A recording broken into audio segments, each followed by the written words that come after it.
sometimes we have this idea that a real man just falls on his sword. Screw that. Like, have you seen the movie The Last Samurai? And so the main samurai was defeated and he was going to kill himself. And so Tom Cruise's character was like, no, you're not going to kill yourself. Like, you're going to get up and fight. And this main samurai character really came to love and appreciate Tom Cruise's character because of that fighting spirit. I don't think it's noble to fall on your sword.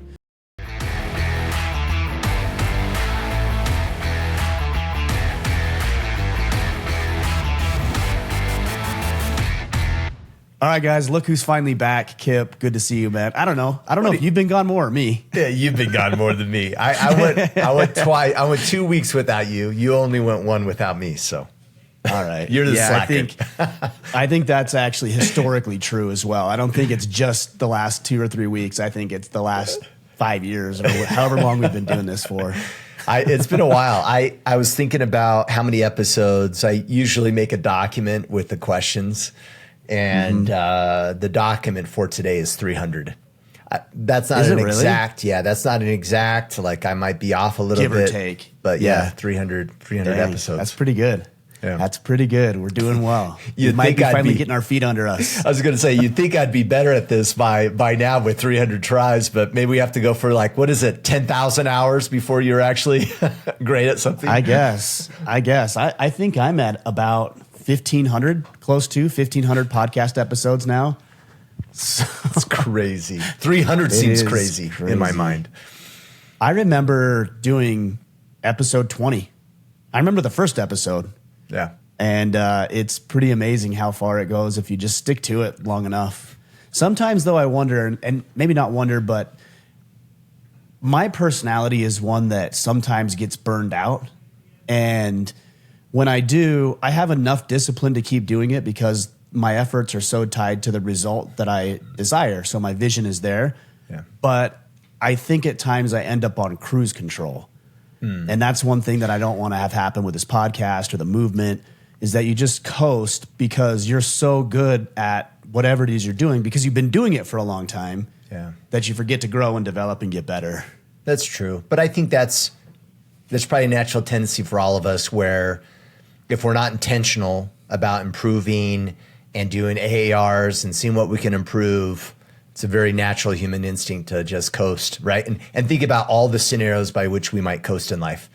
Our marriages, being a parent, how we show up at work, podcasts. It's so easy to do. Yeah. Yeah, and I think I've talked about this in the past. I actually think it's even worse than just coasting because coasting makes it sound like it's linear. Yeah. And that doesn't happen. It's, people will use the analogy of cruise control. Okay, well, that will maintain your speed, but there is no cruise control in life. So if you're going down the road and you're going at 80 miles an hour, and yes, we can do that here in Utah. Yeah. You're going, probably Texas too.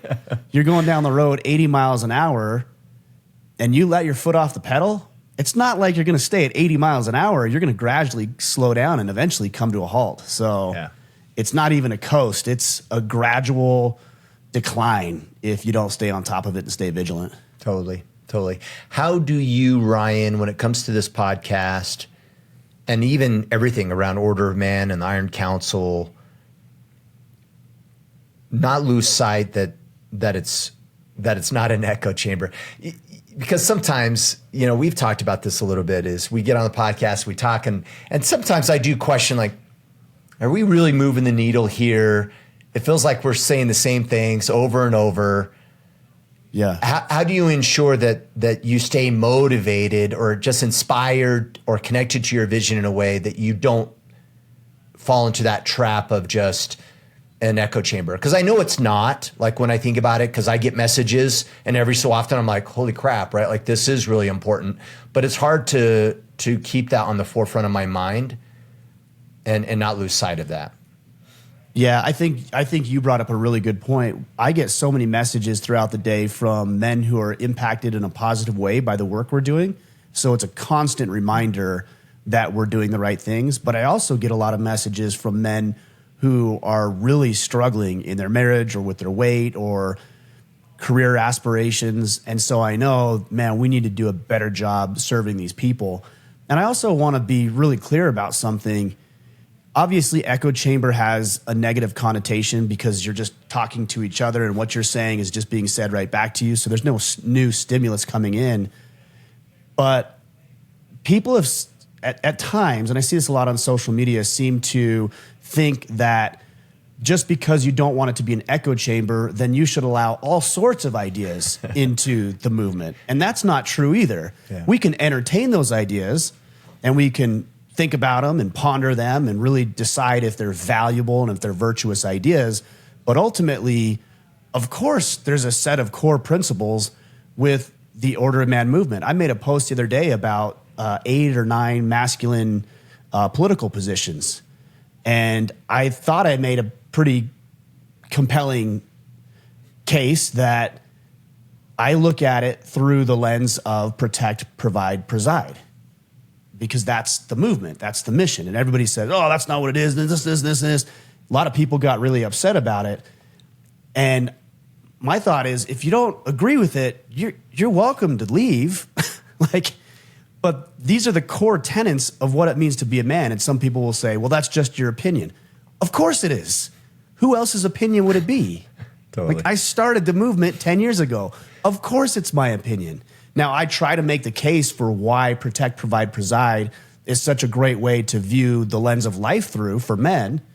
But if you don't agree with that foundational principle, this is just not it. And I'm not obligated or even feel all that compelled to move my mission around so you'll feel more comfortable with your opinion that might directly contrast with ours. Yeah, that's so. People are just soft and weak. It's hard to deal with at times. When it's weird, we get into these thoughts like that thought where we demonize something. You know, really similar. Last week, I was having a conversation with someone, and I got some feedback around me being so passionate around what I'm doing, and I'm committed to it being the right thing, right? And and the feedback was a little bit like, that's negative, and I was like, no, actually. Don't you want me to be highly opinionated and highly confident that it's the right thing? Like, it'd be much worse if I was like, well, you know, it all depends. And now we're not going anywhere. Like, but it's funny. You do that and you're like, oh, well, they're so stern or they're so like passionate and committed to it. It's like, yeah, maybe we should be. Otherwise, I shouldn't be doing it, right? And so it's funny how we have these little thoughts, you know, but anyhow.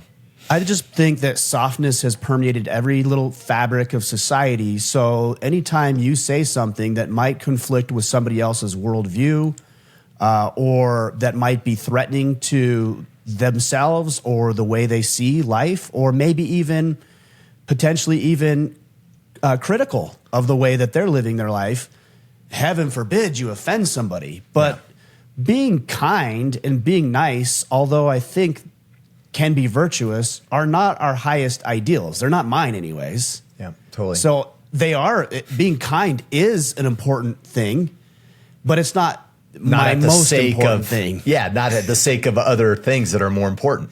Yeah. Yes. Yeah. So I don't set out to offend people. I don't set out to piss people off. Sometimes it might seem like I do, but that's because I'm willing to sacrifice that in order to share what I think is true and what I think will lead men to a good life. And if you don't agree with it, that's fine. You know what? There's a lot of movements out there that I don't agree with at all. And so I don't engage with those movements. Like, I'm not part of those movements, and I don't ask those people to change their movement. I ask them to come over to our side, but I don't ask them to change their movement. So, yeah. It's good stuff. All right, sir, you got a headline for us. Yeah, I pulled this up. I saw this earlier this month. There was, let's see, I'm just pulling it. There it is. More than 200,000 pounds of a popular deli meat brand recalled nationwide. 200,000 pounds. And I was reading through this article, and it was saying that, I guess this was the end of July, 34 people have been infected in 13 states, including 33 hospitalizations and 2 deaths. So it doesn't appear to be a huge from deli meat. But it's like contaminated with what? Do you know? It's contaminated. Let's see here. I don't know that it said what. I don't Either know. I'll way. look in a minute, but yeah. And it's probably not, it says here, it's a situation in which there is a reasonable probability that the use of or exposure to a violative product that will cause serious adverse health consequences or death. But that's really all it says in this article anyways. That's nuts. Contaminated with listeria, fever, chills, headache, nausea, diarrhea, convulsions, and more. It's also life-threatening for people who are 65 years of age or older, or people who are pregnant or compromised immune systems. 200,000 pounds, I don't really know actually, is probably not a lot in the grand scheme of things, and 34 people hospitalized is not a lot in the grand scheme of things either. But I thought it was a perfect segue into, as men, when we talk about being protectors, providers, presiders, I think there's something that I've latched onto over the past 8 years that will help you do that with regards to the food that you're introducing your family to. Right. And this is a very, very important thing, not only because are you risking contaminants, but you're also stacking on all sorts of potential health issues, especially when we start to get into genetically modified meat, which is going to be more and more common, and these impossible type meats, which isn't really meat at all. So I think what you ought to be doing is a couple of things. Sourcing your own food primarily. And you can do that in a couple of different ways. I'm not just talking about protein and meat. I'm talking about vegetables and fruits. And that's really all you need. So hunting is a big part of that.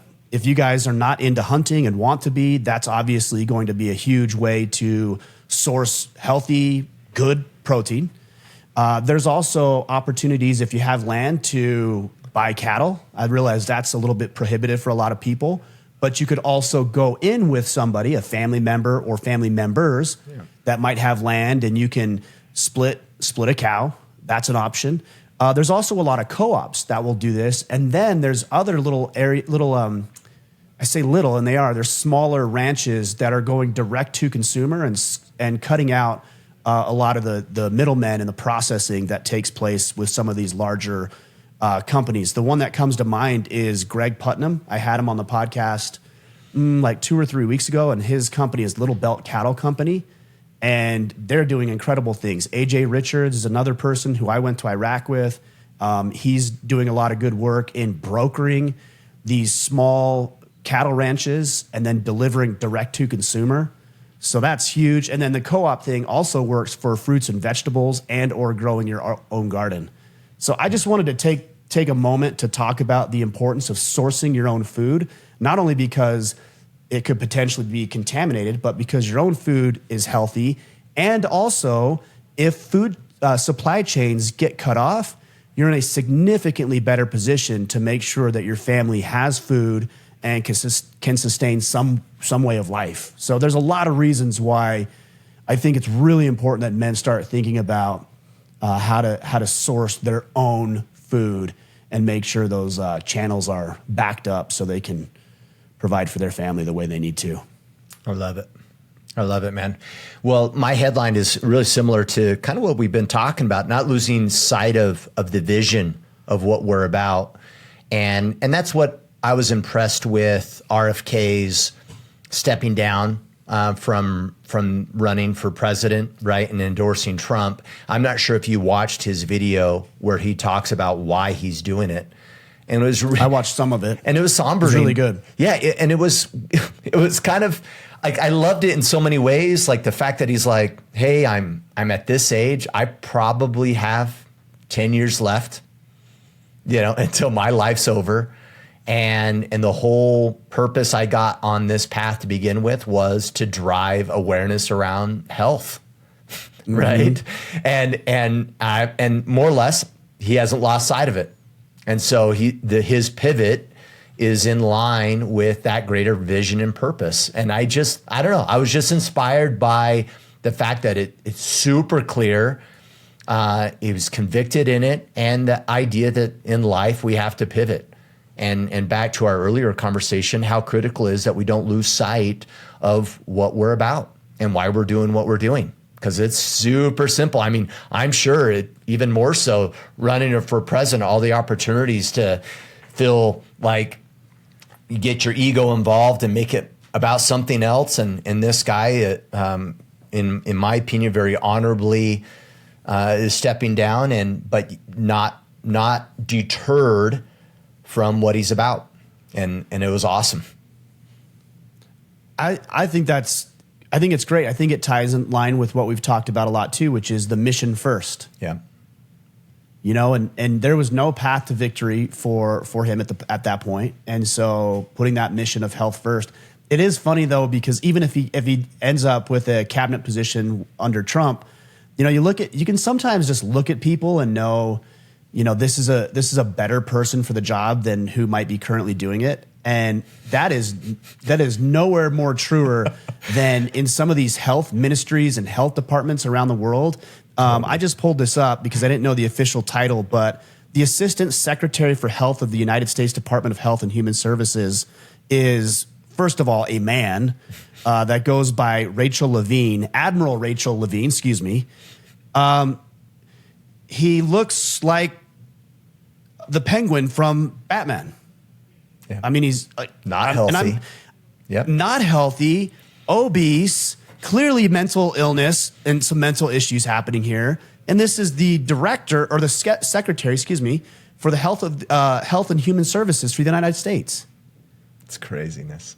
It is insane who we're taking advice from and who we're listening to on some of these really, really important matters. So I do like that RFK has a very heavy health conscious agenda or platform. I don't agree with a lot of the things that he says. I listened to him on, I think it was the Sean Ryan show. He's no conservative, but I think he brings some really powerful options to the table, specifically in the realm of health. And hopefully we see how it goes. Let's all hope we're as healthy as he is at what, 65? The guy is yoked. He's jacked. He's jacked. And shredded. Sure. I'm like, are you joking? Dude, he's in good shape. Well, and it goes back to what you said earlier, right? Like there's a level of sovereignty of how we source our food, but also like be aware. I mean, you don't have to look very far. Look at your government's food pyramid and you tell me if that is good guidance. It's a joke. Right. So if you're relying on the government and grocery stores to help you determine what's healthy or not, you're being fooled. You need to own that in very serious ways. I think really what it comes down to is people are just lazy and they're so bombarded with information and all we want to do is be entertained. So if it takes a little bit of effort, like going to the grocery store and staying on the outside of the grocery store and hitting the outside aisles, right? That's the common thing you hear for health. Or not going to McDonald's, bringing your kids to McDonald's. That's all it takes, But people will make excuses. Oh, it's more expensive. Oh, I don't have the time. Figure it out. Figure it out. It's your kids. It's your life. Well, what's interesting about this is everything is harmonious and relies on something else. So people will often say, well, it's so expensive and I don't have the money. Well, what if you ate healthy and got in shape? Do you think maybe you'd pick up a couple of new clients this week because you have more energy and enthusiasm about your job? Do you think maybe your employers would start acknowledging that, oh my goodness, look at Ryan, like he's doing this and doing that, he's making deals and he needs to be promoted or we need to give him a raise? Totally. Do you think maybe with all of that extra weight that you lose and you start getting in shape and you build up energy that you might have a few hours throughout the week to start a side business? So I know it's expensive and I know that we have these excuses, but if we start to address them, everything else starts to work itself out. Yeah, totally. Something's got to give first, though, and so it's just doing the right thing. Yeah. All right, let's get into questions today. Yeah, price needs to be paid, right? So we're going to field questions from the gram, from Instagram. To follow Mr. Michler there, it's at Ryan Michler. All right, Billy Amaya 13. Hey, Ryan and Kipp, hope all is well. I have 2 questions for you this week. We'll see, Billy, if you get 2. We might just give you 1. I said ask me anything, not ask me everything. Good point. I recently found out that I'm going to be a father. Congrats, Billy. It's all good news. We're hoping to have a kid soon. It's our first kid, and I was wondering, as a man, what could you have done differently to prepare for your first child that you know you should have done? He mentions that he's, trying to make sure his fitness dialed in, right, and getting those things in track. But is there something mentally, physically, or emotionally that you wish you would have done that goes beyond the first Google questions of what to prepare for? I think emotionally and mentally, the best thing to do is not to over prepare, actually, because there isn't anything that you can do that will adequately prepare you for it. So you might end up just totally stressing yourself and your wife out. Because the expectations you're going to create because of that, right? Right. And then you'll start thinking, well, the baby's not sleeping the way they should. And why does he cry so much? And now my wife's mad at me, and like, we talked about this and she shouldn't be mad. Like, her hormone levels should be where they need to be. Like, yeah, we all planned this stuff. Yeah. Yeah, exactly. So basically, I would have just taken my plan and just ripped it up and thrown it out the window on the way home from the hospital. But I think there is a baseline level. Sometimes I wish I had a better answer for you as to, just do this and do that and do this. I think based on you even just asking the question and some of what I heard, you're already doing exactly what you need to be doing. The only other thing that I would give you is let go of the expectations. Let go of the way you think it ought to be, or the way your child should behave or isn't behaving, the way your wife should show up, the way your house should look, the way your schedule should run. Let go of some of that and just let it play out. And I'm not saying be passive. I'm not saying let life happen to you. But life is going to happen, and there's a lot, especially in this new time, that are uncontrollable things. So just control what you can control. Work out, eat properly, get your work done as much as you can while you're at work, and just let the rest ride a little bit. Learn to be flexible. Learn to recognize and acknowledge what your wife might be feeling and experiencing so she can get a breather and a break, because she's not going to have a breather at all. So anything that you can do, if she's a little mad at you or a little upset, don't take it personally. Just back up, like you know what's going on. I just think if I was going to do it differently with my uptight personality, I would have brought it down 20 degrees and just chilled a little bit. Yeah, I love it, man. Flexibility is so critical. The only thing I'd add is when you're flexible and you decide on taking action towards things, just over communication on who's doing what. Because these are the areas of life where what we end up doing is we end up doing everything together because like you want to be extra supportive, but it may not make sense. Like it may not make sense for both of you to get up and take care of the baby, and you want to be up because she's up and you feel obligated to, and you want her to know you're supporting when what you should be doing is probably sleeping in the other room so you can take shift too. So totally. So communicate these expectations, clarify some roles and responsibilities of what you're doing versus what she's doing. I know it's not sexy conversation to have, but define those things so you can own what you own and show up powerfully in those areas, and then continue to be flexible as she might need things. Yeah. Well, and your last point of continuing to be flexible as she might need things is one thing I wrote here as you were saying that.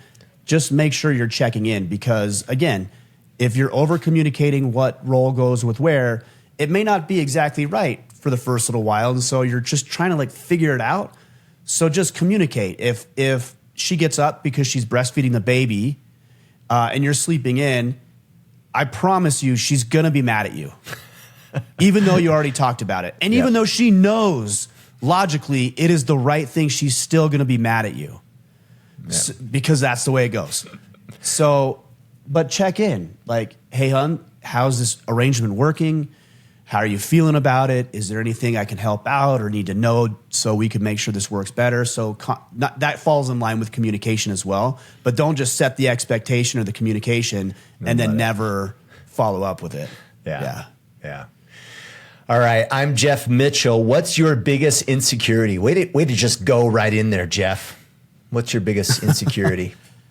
My biggest insecurity. I think, you can give the cookie cutter answers, but I think my biggest insecurity is, I'll give two. I do think I have a little bit of a fear of abandonment, a little bit of fear of being alone or not being liked Yeah. That is definitely one thing for me. It's not debilitating by any means, or debilitating. I always say dehabilitate, but it's debilitating. Yeah. It's something I'm keenly aware of, and it's something that I can actually sit in because I'm aware of it. And so I can acknowledge when things aren't going exactly right in relationships, or a conversation I might have with somebody. I can usually catch it fairly quickly. Yeah, feel that trigger. Yeah. Yeah. The other one that I have, and this one is coming to light more recently, is I have an insecurity of being insignificant. Just being this random person at some random time, not doing anything meaningful or significant in my life. And maybe I feel that as I get a little older, or as I've had my own personal failures and setbacks, I can see like I need to change and adjust this. But I also notice that when people are doing what I perceive to be significant, it bothers me sometimes. Yeah, because you're not It's there. not like I'm always so excited for them. I should be. But it's like, well, why am I not there? And it's more of a resentment or a jealousy popping up. So that's one I have to work through a little bit still, a lot, I'm sure. But the idea of being insignificant, and I know people say, well, you're not insignificant to your kids. I get it, and you're not wrong. Of course, I want to be significant to my kids. And I want to be more significant than that. Yeah. I don't know. I'll have to work through that one a little bit. Not just the blip on the timeline. Yeah. I honestly believe, I don't know if other guys feel this way or if this is arrogant, but I've had this thought in my mind for probably 20 years that I'm just meant to do something big and great and grand. I've never once believed, I shouldn't say never believed, but for a very long time, I've always just believed that God has put me here at this time with the set of skills, with the experience I have to do something really, really powerful to make a difference in people's lives. And it's not just about me, it's that I can be a catalyst, his hand, and a catalyst for growth in people's lives. And I've seen it like that for a long time. And sometimes I wonder, okay, well, when's that gonna happen? Yeah. But maybe that's happening now, and I just don't recognize it because it's hard to see it when you're in it. You know, we've built this incredible movement. I don't know. Just some random thoughts. Well, and what's tough about that too is that also comes with a hindsight of like looking back and regret, right? Like, did I take advantage of what I had? You know, in the moments that I had, or should I have shown up more powerfully? And you start wondering that. Is that the case? Not so much for me. Okay. I think that's pretty common. One thing I think I do fairly well is I can chalk up past experiences pretty quickly and just chalk them up. Yeah. And so I don't dwell in a negative way on what could have or should have been. I've just had an ability to translate that to do better. That's nice. And that's a good thing, because I don't, guys will talk about dealing with depression and even suicidal thoughts. I mean, I've been depressed, not chronically depressed, but I've been down. There's been times in my life where I thought, would the world be better without me in it? Or maybe I'll just step out in front of that truck sometime this afternoon. But never to the point where I'm sitting on the edge of the bed with the gun in my mouth. Like, it's never been that serious. And I think a large part of the reason that is because I don't dwell on things negatively that way. It's just not the way I operate. And so I'm able to get myself out of that quickly through action. Oh, you should hang out with me, man. I'll drag you through misery. I know you will. I'm super good at that. Well, it's funny. So I have the abandonment thing for sure. What I find interesting, let me ask you this, and this might be getting a little personal. Have you ever been in a scenario by which abandonment is obvious? Like, you're in a situation where you feel that, and there's a sense of gratification of it being true. Do you understand what I'm asking? Yeah, you're validating your insecurity is what I think I hear you saying. Yeah, and the sick payoff of that, you're probably right, around being abandoned. Do you think I don't do that I know of. There's been crystal clear moments in time where I have felt abandoned. And there's probably like 5 or 6 of them I could just rattle off the top of my head. But I've never, I don't know. My mentality is like, whether it's healthy or not, my mentality has been, well, you just have to be better. You have to be more likable. You have to be more wealthy or whatever. And I'm not saying those are healthy ways to cope with it. So please don't misinterpret that. Yeah. But it's forward thinking. It's not like dwell in it. And do you think if you do that, are you punishing yourself? Is that what you're doing? No, like I have, it's not healthy. So everyone listening, you're like, but there's been scenarios by which I have that feeling of abandonment, and there's a sixth sense of gratification from it being true. Like, I knew it. Why though? What is that? Well, I think it's just upbringing and like all these feelings of abandonment that when there's a thought of it actually happening, or I think it might be like I might be in the space of feeling abandoned, that there's this kind of sick satisfaction that comes with it. Like That's interesting. It's miserable, and it's also like affirming in some horrible way. You are also a bit of a masochist as well. Yeah. So let's be honest about that.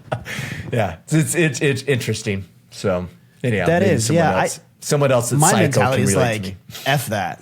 I'm like, no, Yeah, that's you've not moved true. on. F that. Yeah. Well, I do want to get into, because I think this is a really good question. It's not important what our insecurities are for you to hear them. What's important is how do we address them and deal with them. Totally. So I would give you a couple of pointers. Number one, you have to acknowledge it and be honest with yourself.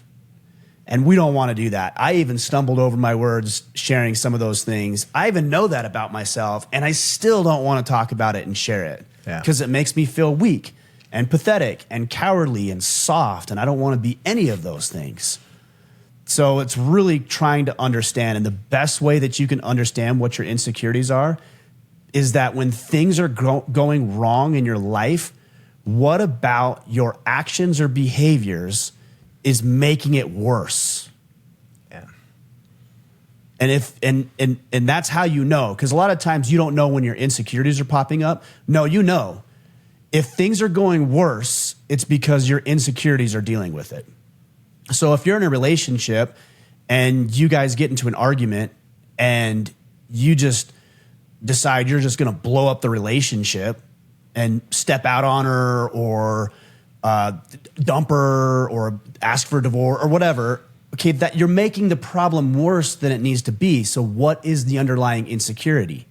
If you're at work and you get passed over for a promotion, we all know logically the healthy thing would be, let me talk with my boss, figure out what's going on, improve my performance, and get it the next time. Yeah. Everyone knows that's the healthy thing to do. But what we do is, oh, well, office politics. And then you start talking about why that guy shouldn't have got the promotion and why you should have. And you start spreading rumors and you start trying to sabotage him. You start looking for other jobs because they don't appreciate you. You're making it worse. Why? Because there's an insecurity going on. Yeah. So you need to ask a lot of questions. Why do I feel that way? Where did that come from? If I feel that way, what makes me feel that way? In these situations, what can I do more effectively? And I journal. Journaling's been very, very helpful for me, and also therapy. Talking with somebody who can work you through where those issues are coming from. I don't like therapy that is non-actionable, where you're just sitting talking about all of your trauma and baggage and bullcrap. Yeah. Because that's actually, to me, going to make it worse. Now I'm just justifying why I feel like a loser, because I am. Yeah. Instead, I'd rather focus on therapy that says, hey, that's where that came from. Here's some things that you can do to address that, like journal and read and spend time with friends. And a lot of what I heard a podcast today was from Jocko, and he was referencing something that he heard from Tim Ferriss. And he said in these different, and I halfway agree with it, maybe 80% agree with it, and 20% don't. Tim Ferriss says, in these moments, you have to get out of your head and into your body. And specifically what he's referring to is go to the gym, Action. eat right, go for a walk, like all of these things. Totally agree in the moment. But those are just distraction techniques. Yeah, it may not be addressing. Now, a lot of that a lot of it will actually make you feel better, right? If you go to the gym, this morning I went to the gym and I worked hard. Like I went super hard today. I got done. I felt great. But I didn't address any underlying issues from stuff that I dealt with last week. Totally. But I feel good. So guess what? Those things are going to pop up in a week, in a month, in a year, because I never actually addressed them. And sometimes we just need to sit in our head a little bit and start to process. But it's not like the echo chamber that we're talking about. It's not that. It's thinking about it, processing it, talking out loud with people, and journaling and writing it down. Yeah. That's how you get it out. Critically thinking through it. Yeah. Totally. Yeah. I don't even know about thinking through it as much, just like working through it. Yeah. Because there's a lot of feelings too that, and it's okay to have those feelings. I think if you're just critically thinking about it, it just goes to logic. Well, I shouldn't feel this way. Yeah.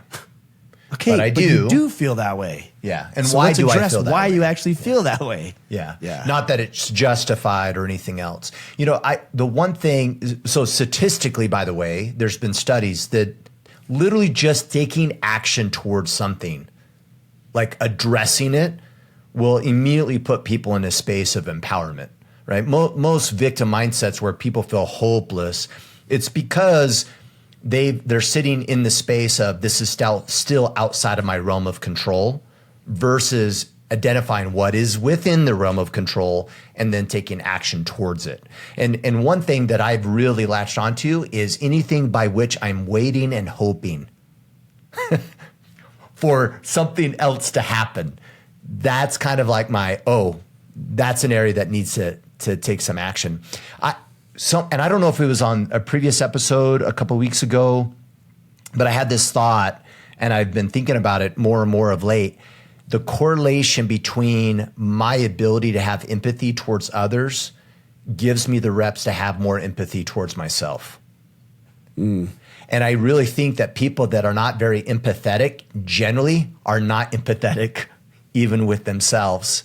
And so there's some power in kind of seeing how much empathy you have towards other individuals, and that will kind of soften your heart towards your own struggles at the same time. That's a good point. Yeah. I wrote one other thing down here, Kipp, that you said driving yourself towards action. So a guy messaged me the other day and he said, because I had put a post on Instagram, I said, guys, it's okay to be sad. It's okay to be upset. It's okay to be hurt. You know, it's okay. Like sometimes you just have to sit in it, experience it, and then you can get on about your day and go to work. And I said, if you need to message me or call me, you can. And this guy did. He messaged me. And he was really struggling with depression. He's going through a whole litany of challenging things in his life, from separating and losing his father earlier last year. There's a lot going on. And I just asked him a question. I said, what one thing, he's dealing with some health issues too. I said, what one thing can you do to improve any of those departments right now? And he said, I can go to the gym. I said, good, go do that. And he did. Surprisingly, he did. And he messaged me back and he said, hey man, I went into the gym this morning. And I said, great, how do you feel? He's like, I feel like $1 million. And I said, good, do that again tomorrow and the next day and the next day. But I also told him, I said, the one thing though is you don't wrap up the feeling in the way that you look. Wrap up the feeling in the way that you feel about yourself, not physically, but how you feel about you as a person. Up. Yeah. That to me is more powerful. The way you look, your physical body is just a manifestation about the way that you feel of yourself. Yeah.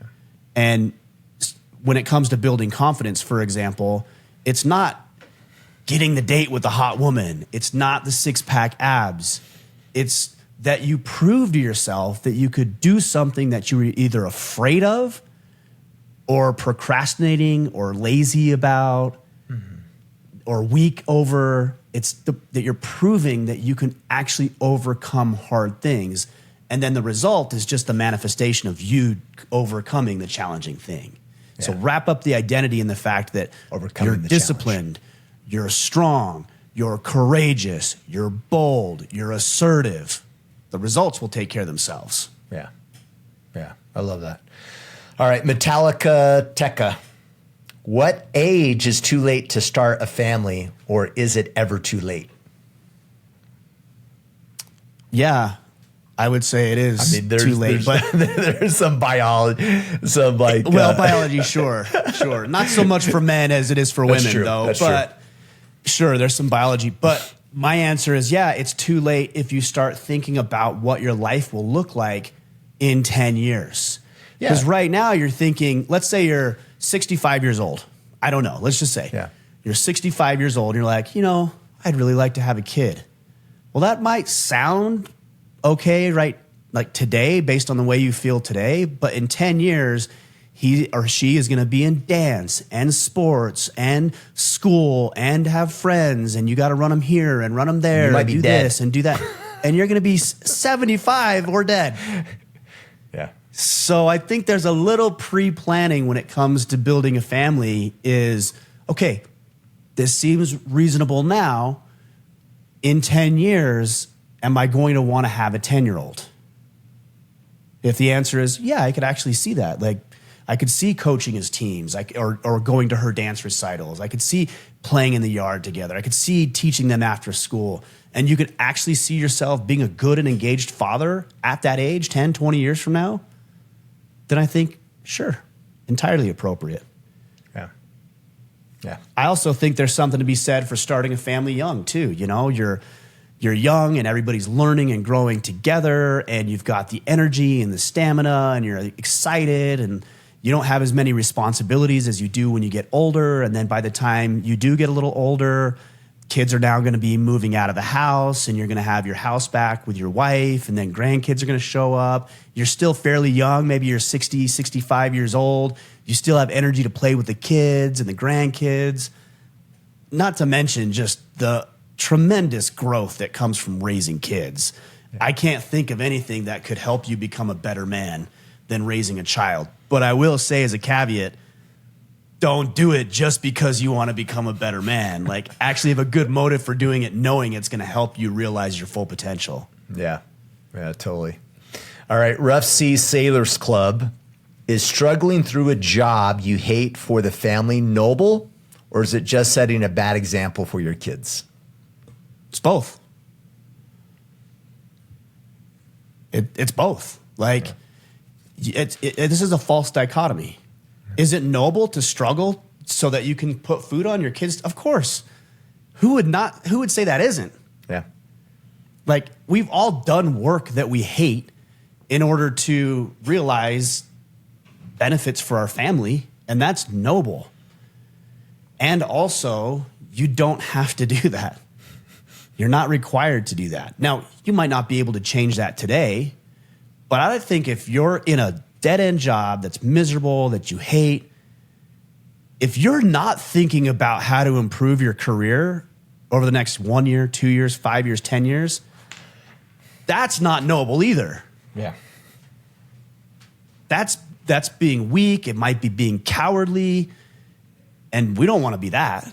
So sure, nobility in providing for your family and doing what you need to do, and also teach them that, hey, we're in this position that we don't like, then we work towards getting ourselves in a better position. It's both. Yeah. Well, and I think the nobility thing comes. The last thing I was going to say on that, Kipp. I think the nobility thing comes from. Sometimes we have this idea that a real man just falls on his sword.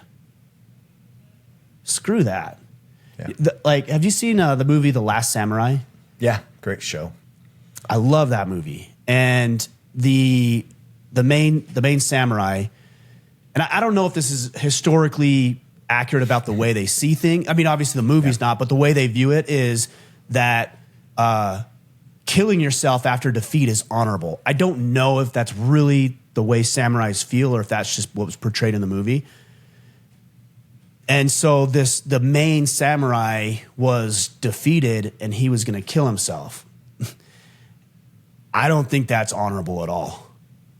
And so Tom Cruise's character was like, no, you're not going to kill yourself. Like, you're going to get up and fight. And this main samurai character really came to love and appreciate Tom Cruise's character because of that fighting spirit. I don't think it's noble to fall on your sword. I don't think it's noble to be a martyr. Now, certain situations may require that of you, but I'm going to fight and claw and scratch and dig and do whatever I can do until when and if that day comes that I'm required or compelled to fall on my sword. But that's certainly not my objective. Yeah. So I don't think there's any honor in letting that happen sooner than it needs to. Yeah. Keep fighting. Totally. Well, and in the spirit of having a fighting, in that vein of having a fighting spirit, it's like struggling through a job. So you're showing up powerfully in that job, right? Your energy is being brought to the table, and you're doing a great job, and you have integrity in regards to how the job should be done. Nah, not really. Not. Most cases, you're struggling in your job, you're showing up poorly, you're not giving it your all, you're not fully engaged. And so maybe another way of looking at this is struggling with your job or like fully engaged. Being fully engaged with whatever it is that you're engaged in until you're not. But show up powerfully regardless of it.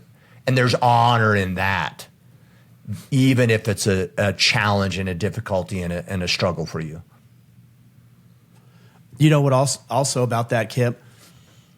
Excuse me, being fully engaged, this is a bit ironic and cruel, but being fully engaged in work that you hate will actually create opportunities for you to find work that you love. Absolutely. And I don't know that it's always found over there. I think it's found and developed where you are. We've talked about this at length. Totally. And over there might happen only if you do what you can do here. Yeah.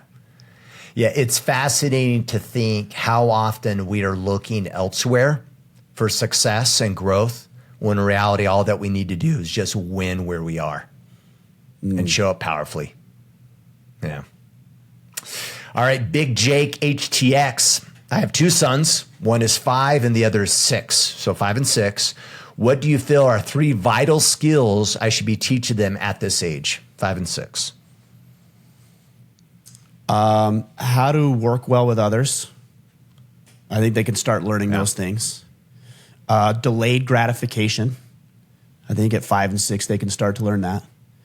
To go back to working well with others, I'm talking about with toys. I'm talking about getting them involved in sports and activities where they're all together. Yeah. Yeah. Delayed gratification, meaning, hey, no dessert until you finish what's on your plate. We're not going to go play with your friends till our house and room is straight and clean, like those types of things. It might take me a second to come up with one. What do you think, Kipp? Do you have any? The only other thing is like this is at that age, especially he said boys. So like learning when to play rough and be competitive and when to be gentle. This starts showing up at this age. I have a 5 to 6 year old right now, and this is our balance is because I want him. I want the aggression. I want to play hard. But I'm also trying to teach him like there's times and periods, and we need to be nicer with mom and sisters, and we can roughhouse, right? So and how to balance that. That's a good one. And I think maybe more often than not, especially with boys, we're trying to bring out the more civilized side of them, right? Yeah, but embracing it too, though the wild. You have to. Yeah. That's the thing most of society will do. Because look, when they start going to school, it's sit down, shut up, color within the lines, don't backtalk, raise your hand if you need to go to the bathroom, raise your hand if you want to talk. Like, and some of that needs to happen, okay, in a teaching environment, I understand. But it's so heavily weighted towards civility. Yeah. Like the zero tolerance policy at school, when a kid gets into a fight sticking up for somebody who is getting bullied, he gets suspended. Yeah. Like, what are we doing here? You know, there's instances where it would make sense, and there's instances where that guy ought to be celebrated at the next assembly in front of the school for being a hero, not sent home because he got in trouble like he was creating problems. Yeah. So most of society is pushing towards softness and even feminization of our young boys. And so, yes, some of that is needed to temper the other side of it, but they need to have that outlet. And that's why sports, jiu-jitsu, roughhouse with their father, that's why that stuff is so important. Yeah, totally. The other thing that comes to mind, actually, now you listen to you, Ryan, is being expressive. I've noticed that with Koa a little bit right now, is like he wants to naturally kind of bottle up and get mad and not talk it through. And so that's been a lot of focus, like, oh, you're upset? Okay, got it. Like, everything's fine. Why are you upset? You know, let's work through it versus just being angry and throwing things around. So there's a little bit of just dealing with that emotion, sitting with it. How do you do that? Like, oh, maybe I misunderstood, because I thought you were saying that you talked about bottling up. And so I think a lot of people will do that. And that might be like an avoidant attachment where people bottle up and they retreat and withdraw. Yeah. How do you elicit that? Because I have some of that with my kids, and I struggle with, how do I get them to express and talk and be open? Well, and at 5, it's a little, I can use some authority with him that I probably wouldn't use with my daughters. But with him, it's, hey, we have to talk about it. So we don't have to talk about it right now. You can wait 5 minutes or whatever if you're frustrated, but we need to talk through it. And then it's usually me sitting on the floor, eye to eye, level. And then I try not to be upset at anything he says, because otherwise I'm going to shoot down him being expressive and demonize his feelings, if that makes sense. And so I just try to let him express and talk about his frustration. And then I've been really trying to be like, okay, so what are we going to do about it? Well, sister, blah, blah, blah, blah. I'm like, got it. But what can you do about it? What are you going to do about it? Like, I keep bringing it back. Like, so what can you do about it? Well, maybe I won't play with her for right now. Oh, that's probably a good idea.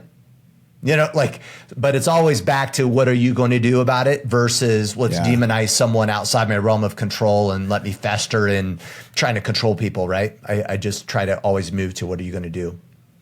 Yeah. No, that's good. That's helpful. I think some of the struggles I've been bumping up against, I know a lot of guys do as well. Well, as you were saying that, I was thinking about a lot of guys who are also avoidants, who would never be willing to have that conversation with their kids because they'd rather avoid too. Yeah, totally. And so as grown men, as fathers, we need to fight against our own nature and do what our children need. Yeah. So we need to fix and heal ourselves too. I tend to be on the opposite side of the spectrum. I'm overly expressive.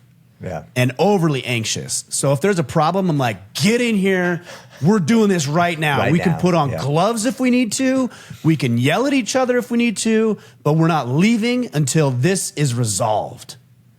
And so that's something I really I need to, like with my oldest son, he's not like that. He's more of just internalized. I can't pressure him. Like, it doesn't work. He just withdraws more.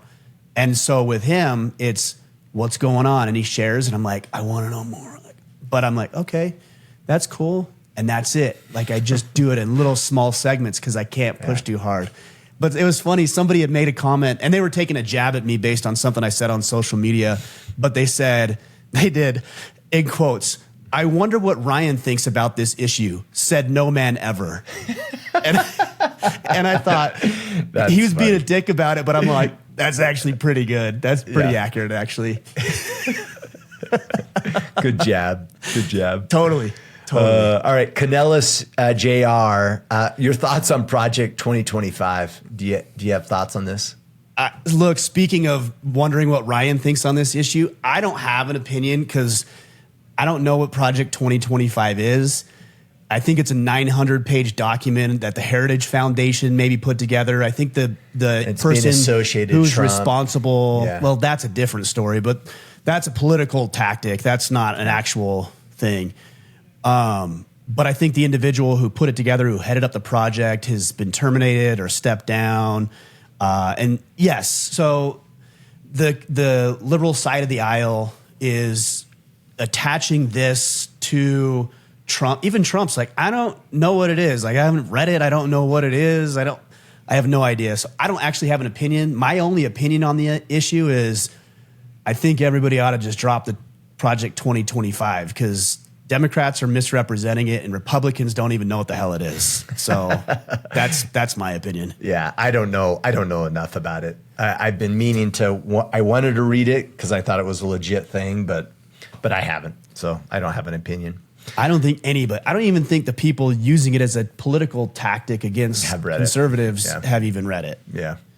All right. It's just a buzzword. IonDB. How do you battle lust in an overly sexualized world we live in today?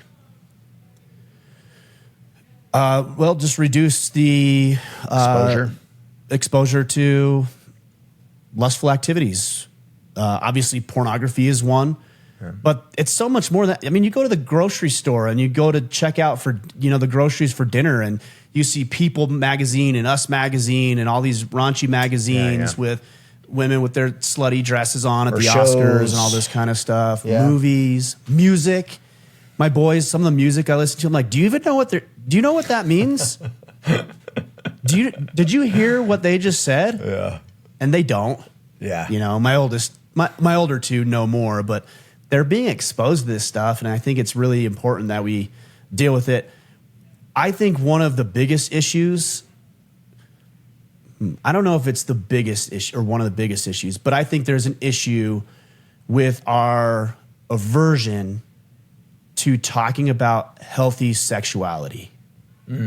So then, got it. So it never then gets discussed. Yeah. Right, because it's all bottled up. So for a young man, 13-year-old man, he's going through puberty, his balls are dropping, he's getting like hormones pumping through his veins, he's seeing girls now in a different light, he's super interested, and then you're like, don't do that. Don't play with yourself. Don't look at her. Don't talk to her. Don't do this. Sex is bad. This is this. This is this. And then hide under everything. And then when he sees a magazine, maybe it's not a magazine now. I'm thinking about when I was a kid. When he sees something online, I remember I had the Pamela Anderson Playboy, and it was like the prized possession of all the kids in the neighborhood. But now it's online. It's everywhere, right? Yeah. And so when he sees it and he sees a naked woman who is obviously very attractive, and you told him everything's bad and everything's wrong and sex is the devil, then he sees it and he's like, I got to hide that. Then there's no conversation about it. Yeah. Yeah. Because he's going to still engage in it. Yeah. But because he likes it, but he hides it. And then it gets progressively worse. And then he gets all these mixed signals. Well, everybody's telling me how horrible sex is, but then I listen to this song and these rappers are out there sleeping with everybody. And it's just all this mixed messaging. So the thing that we need to do is to limit exposure to that. Of course, I'm not saying, some people will say, well, just expose them to it because they're going to see it and they know how to deal with it. That's dumb. Yeah. That's like taking a 3-year-old and just like throwing him in the water and saying, hey, at some point you're going to be around a pool, figure it out. Yeah. Like, you wouldn't do that. Well, and they're going to learn from school and all the wrong people, right? Yes. If it's not coming from us. So I think start having healthy conversation. I don't know if he's talking about with children though, but I think this is one avenue, is just to start talking about it in a healthy way with your children, with your peers. Was he talking about kids or himself though? I don't know. I'm assuming he's probably talking about himself. Otherwise, I think he would have had that in the question, right? Dealing it with our kids, but yeah. So he's probably a young guy, right? Yeah. And he's probably trying to stay on the path. Maybe he's saving himself for marriage. Maybe he's a virgin and wants to be with one. I don't know. I don't want to guess, but I think that's going to be an uphill battle. But I think where the temptations come from, and a lot of it's probably around pornography. And there's a great website called Fight the New Drug. Yep. And you can learn a lot of new skills and mindsets and practical application. Another great resource is Sathya Sam. Sathya is Sathiya, Sathya Sam. He has a great podcast. He's been on the Order of Man podcast. He talks a lot about how men can deal with unhealthy sexual urges and activities. I think that one's worth checking out as well. Got it. You know, one thing that comes to mind is just idle hands. You know, like I think most things that are not good for us, whether it's drugs and other addictions, even if it's in the space of sexuality, it's always going to be in this area of us being idle and not getting after it, right? And doing all the other things that we should probably be doing and being about something. And so not that I'm saying just like keep yourself busy, but like be about something that is a higher calling than oneself. How's that? And be disciplined in acting towards it. Well, I think that's a great point, and realizing that you're meeting your sexual desires is not the pinnacle of your human achievement. Yeah. You know, getting laid or scoring that woman is not going to bring you as much happiness after about 10 or 15 minutes as you think it will. Yeah. So what is it that's calling to you in a more significant way? And then another just simple tactic is just don't be alone. Yeah. the more you're alone, the more easy it is to get into some of these temptations, and you got to avoid that. Even when you find yourself being tempted and you want to step away from it, get out, go to the gym, go grocery shopping, go for a run. Go do don't math. Be alone. Go do math. Think about baseball and grandmas or something. I don't know. Maybe that does it for some people. Maybe universally that's not true. I don't know. All right. One more question. Yeah, let's do it. All right. So I'm going to go with, we're going to jump over to Facebook to join us there, facebook.com/group/Order of Man. We'll grab one question here. And I like this. So Will Luna, he says, how to get out of the roommate phase with my wife. So maybe things are smooth and kind of got into a roommate phase. Did you listen to last week's Friday Field Notes, Kipp? I did not. Did you guys address this question? I know you didn't. Because I talked about No, I talked about it. Right. So how to get out of the friend zone.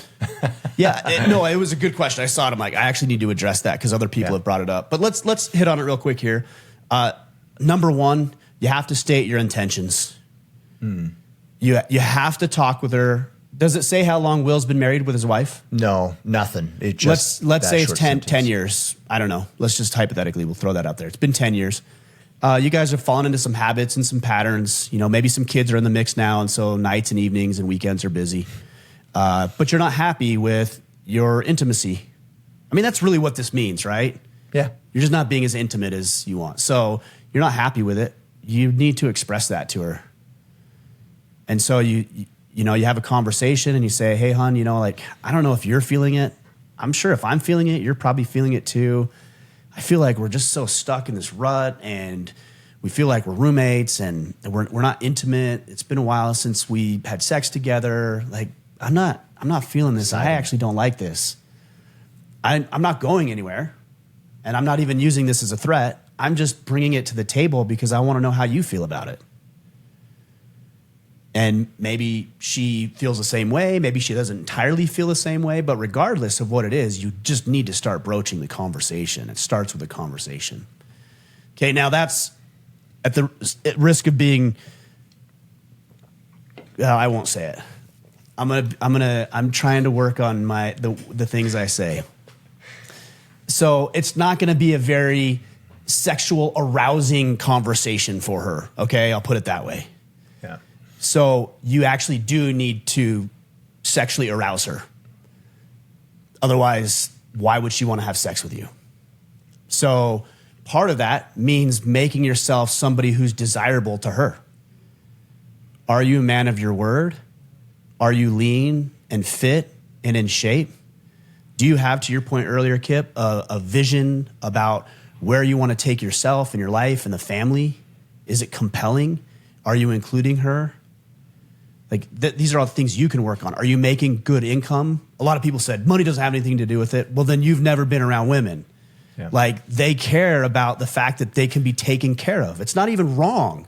Yeah. They just want to be provided for. Yeah, or they're going to be stressed out, right? Like part of this is to create stability so they're not stressed out. Like, I don't know about you, but intimacy in a relationship goes out the window with stress. Of course. Right? So like if you're a mess and you're creating a lack of stability in your family, and kids are upset and emotions are all a mess, yeah, that's a tough environment to feel loving. Yeah, for sure. The next thing that you really need to do is you need to seduce her. Plain and simple. Date her, yeah. You know, at some point you were romantic with her. At some point you guys were physically attracted to each other. At some point the activities in the bedroom were probably exactly where you wanted them to be, and for her too. And it's when you were being seductive. But now you're not, probably. You know, you go to work, you get up with just amount of time, you come home, you're tired, maybe you're a little overweight, maybe you don't help out around the house, maybe you don't plan dates, maybe you don't do anything exciting or fun. Keith Yackey, The Married Game, has some really good information on this. He talks about the 5 dials. So there's a lot of them, but player is one of the dials. And it doesn't mean be a player as in sleep around. It means be playful. Like, what do players have? Man, they're mysterious. Yeah. They dress well. They look the part. They can flirt. They know how to build up sexual tension. They're not always so agreeable. They're a little confrontational and challenging. Man, if you start to learn that with her, and even just the way you touch her when you walk by, I mean, do you even touch her at all, right? But touching her when you walk by, maybe it's a text that you send throughout the day, a suggestive text, or something playful. Like, there's so much you can do right here. And then the last part of this, and this I don't really think applies to a marriage, because I'm not one to really just say, hey, throw in the towel if you're not getting exactly what you want. I would just keep working on this. But I made that last point on the podcast of just uphold the boundary. If you've done all the things right and she's still not interested, then there's a boundary that needs to be maintained here. But there's also maybe some other reasons too, like she could have some sexual trauma that hasn't been fully addressed or you're not aware of. She could also potentially have some medical issues that makes it unenjoyable or maybe even painful for her. That's something that happens. And those things can be addressed if you talk about them. Yeah. What I'm hearing, though, just don't be passive and, it is what it is, right? Because that's going to show up in your relationship anyway. It's a covert contract if it doesn't get addressed, and so address it. Just seduce her, man. Yeah. Like, you know how to do it. You already did it once. She's your wife. You pulled it off. Do it again. You pulled it off. Go back to that. What'd you do then? Yeah. What did you do when you were trying to get in her pants when you were 18 or 19 years old? Do that, because it worked. That's funny. Cool, man. We good? Good to go. All right. Lots of good questions today, guys. Appreciate it. I did want to share, we've got that Divorce Not Death course coming up here pretty quick in the next month-ish, 5 weeks. Yep. So make sure you get signed up for that. divorcenotdeath.com is really my only ask for today. Did you have anything else, Kipp? No, I mean, IC will be opened up in a couple weeks, so that's coming. So just be aware of that, and we'll of course share more as we get closer. Yep, that's right.